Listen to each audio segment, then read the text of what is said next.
how to fight fear. Fear is one of the most powerful emotions we experience. It can protect us, warn us, and keep us alive.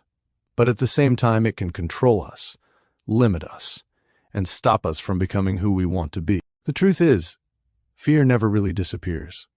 No matter how strong, successful, or confident someone looks, they still feel fear. The difference is not the absence of fear, it's how they respond to it. Fear often comes from the unknown, from uncertainty, from imagining worst-case scenarios that may never even happen. Your mind creates stories, and your body reacts as if they are real. Your heart beats faster. Your breathing changes. Your muscles tighten. You feel like something is wrong. But in many cases, nothing is actually happening. This is where understanding fear becomes important. Fear is not always reality. Sometimes it is just a signal, a reaction, a habit your mind has learned over time. So how do you fight something that feels so real? First, you don't run from it. Avoiding fear makes it stronger. Every time you avoid something, your brain learns that it was dangerous. And next time, the fear becomes even bigger. Instead, you face it. Slowly, step by step. Not in a dramatic way. Not all at once, but gradually. If you're afraid of speaking, you start with one sentence.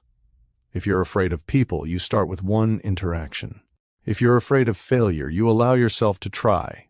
Even if you fail, fear loses power when you move toward it. Second, you learn to control your body. Fear lives in your body as much as in your mind. Your breathing becomes fast and shallow. Your heart races.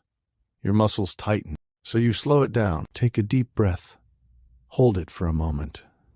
Then release it slowly. Do it again. This simple act tells your body, I'm safe. And when your body calms down, your mind follows. Third, you question your thoughts. Ask yourself, is this fear real?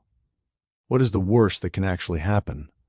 Can I handle it? Most of the time, the answer is yes. You are stronger than your fear tells you. Fourth, you accept discomfort. Fear feels uncomfortable. It makes you want to escape. But growth happens inside discomfort. If you always choose comfort, your world becomes smaller. If you face discomfort, your world expands. This is the edge of survival.